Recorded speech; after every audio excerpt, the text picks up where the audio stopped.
All right, so the next two are mode and median. So when I think mode, I think of the word most. Which number occurs the most?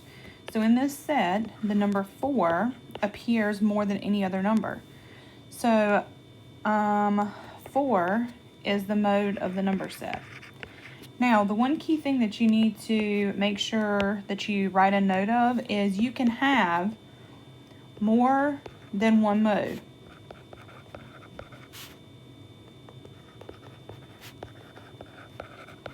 Or you can have no mode at all.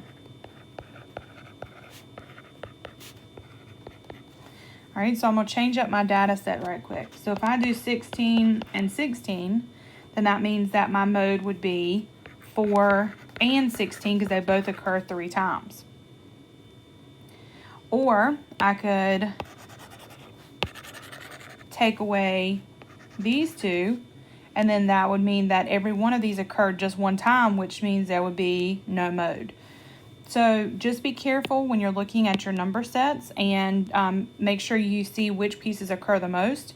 You can have more than one mode or you can have no mode at all. Now the median. The median that we discussed earlier is, it was in that stats number set when we were looking at Desmos, but the median is the middle. So the middle number. Now, why is that important? Well, it's important because in order to find the median, you have to have your numbers in order from least to greatest.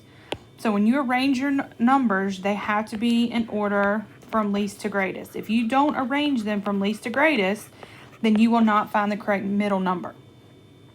So what I like to do is I like to kind of count from the left and the right. So 3 and 16, they're 1. 4 and 9 go together. 4 and 6 go together. So then we're stuck right here between 4 and 5. Well, 4 and 5, those are not going to be, we're not going to use 4 and 5. So we're going to have to find the middle number in this set. So how do we find the middle number? Well, we're going to find the average between the two.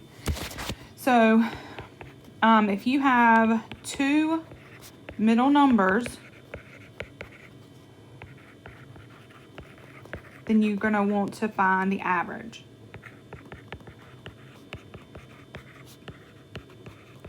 All right, well, how do we find the average? So we're going to do 4 plus 5, and that's going to give me 9, and 9 divided by 2 is going to be 4.5. So my median in this problem is 4.5. That is my middle number. So 4.5 is the median. All right, so if I go back to Desmos and let's look at, one thing about Desmos is you actually are not going to be able to find the mode with Desmos, okay? So there is no mode option. You can find just the median. Whoops. You can find just the median, like we said before. So we would put our M and put our brackets. So we can find median, which is 4.5, or like I said before, if you're trying to find a whole bunch of options at the same time, you can use the stat option and find the median that way as well, after you would have already looked for the maximum or minimum.